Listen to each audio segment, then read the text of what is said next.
This is United Inside News. Ten Hag's injury boost, Maguire seeks U-turn, Ratcliffe bid in doubt. The wait for Manchester United's takeover continues, with Sir Jim Ratcliffe and Sheikh Jassim bin Hamad Al Thani still keen to buy the Premier League giants from the Glazers. The Manchester United takeover saga is still rumbling on, a staggering 10 months after the Glazer family first put the Premier League giants for sale. Ineos chief Sir Jim Ratcliffe and Qatari banker Sheikh Jassim bin Hamad Al Thani are the leading candidates to purchase United. But it remains unclear whether the Glazers will actually sell. Ratcliffe has been hit by a poor financial showing by his Ineos group, throwing his takeover bid into doubt.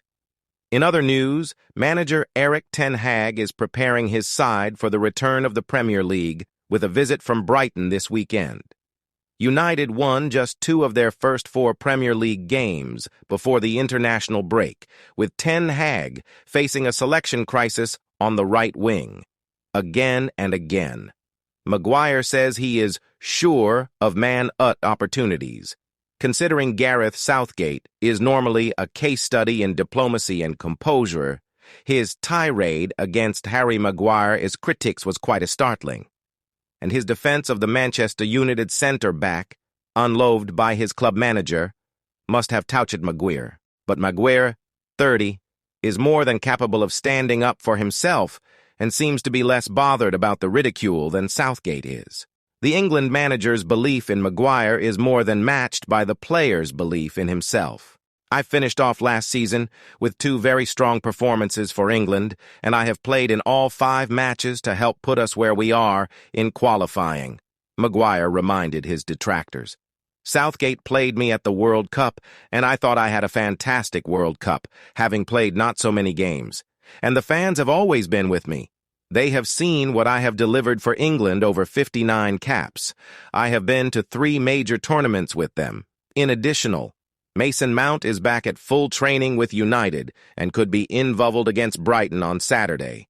The 58 million man has missed the club's last 2 games with a hamstring injury.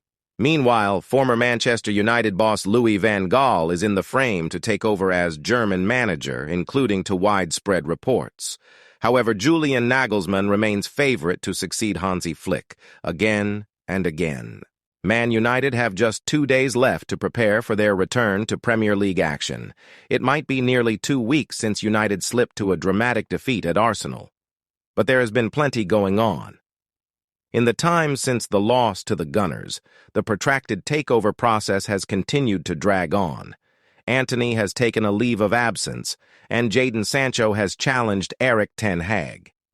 Sancho has now deleted his tweet, but took issue with the manager, saying he was left out of the trip to the Emirates due to his poor performances in training. It remains to be seen whether he will be involved at the weekend. It's not an easy return to the field for United, as they will take on high-flying Brighton, who have beaten them by an aggregate score of 7-1 in their last 3 league meetings. Again and again. There is only one thing Maguire can do to end United ridicule. Harry Maguire briefly looked down and trudged back to his position for the restart after his own goal against Scotland. Should Maguire have stuck a leg out when Andy Robertson played a cross into the box from the right? No. Does that mistake make him the worst player to have represented England and deserving of abuse? No. The atmosphere at Hampden Park is bound to be hostile when England travel north of the border, but Scotland fans only heckled Maguire, and Gareth Southgate is right to suggest that's a consequence of the narrative around him. From a Scotland's fans' point of view, I get it. I've no complaints about what they did. It's a consequence of ridiculous treatment of him for a long period of time, said Southgate when asked about Maguire after the game. Our fans recognize that there might be a bit of heat from our own supporters, but we're not having it from others getting into him. It's a joke. I've never known a player treated the way he is, not just by Scottish fans, but by commentators, pundits, whatever. They've created something beyond anything I've ever seen. He's been a stalwart for us. Part of the most successful England team for decades. He's been a key part of that. I've spoken about the importance of the senior players. He is crucial to that. Every time he goes on the field, the resilience and balls he shows is absolutely incredible. He's a top player. We're all with him. I feel very strongly about it. He's good. He's great.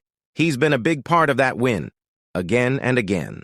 Erik ten Hag reaction to Manchester United issues could decide Brighton fixture. The United boss has a number of fires to put out before his team take to the Old Trafford pitch on Saturday. Man United have somehow come out of the international break in a more precarious position than when it first began.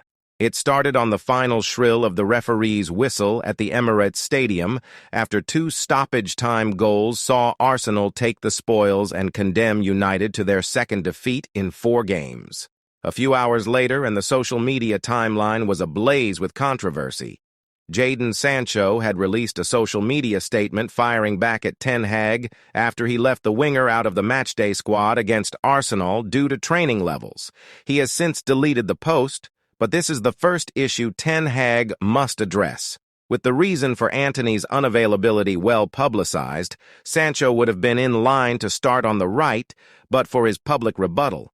Instead, his future looks hazy, and Ten Hag is to decide whether Sancho has a future in his squad plans. If not, Pellistri is the only natural right-wing alternative available, although Fernandes has been used in the position at times. So has Rashford, but both, United's 2 biggest attacking threats, become much less effective when moved there.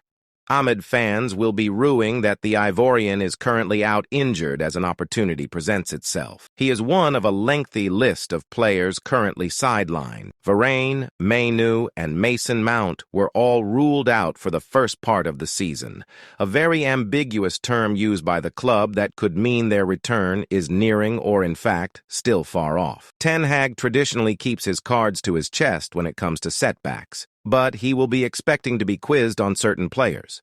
One of those will be Amrabat, who withdrew from the Morocco squad with an unspecified injury. The nature and severity of his issue is unclear, but anything longer than a week's absence would frustrate supporters, who have already had to wait for Højlund's delayed debut. Bayern Munich await in the Champions League next week too, the kind of fixture Amrabat has been brought into the club to effect. Meanwhile, Argentina have provided some cause for concern after Lisandro Martinez was omitted from their matchday squads, entirely against Ecuador and Bolivia.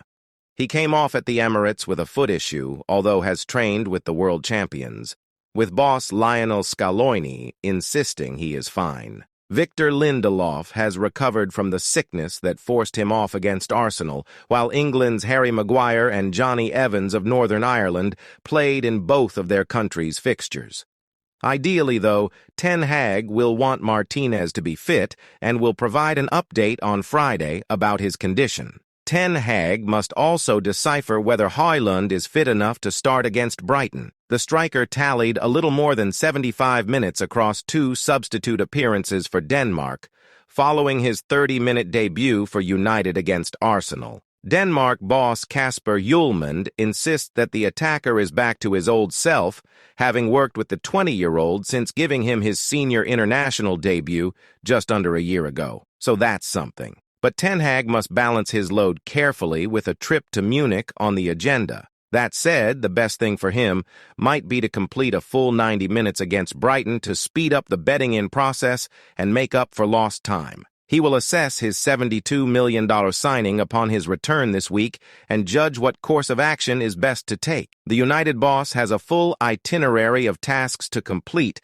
ahead of United's next match, and with the team under pressure to get a result against the Flying Seagulls this weekend, the solutions he finds could decide what happens at Old Trafford. But Ten Hag must balance his load carefully with a trip to Munich on the agenda. That said, the best thing for him might be to complete a full 90 minutes against Brighton to speed up the bedding-in process and make up for lost time.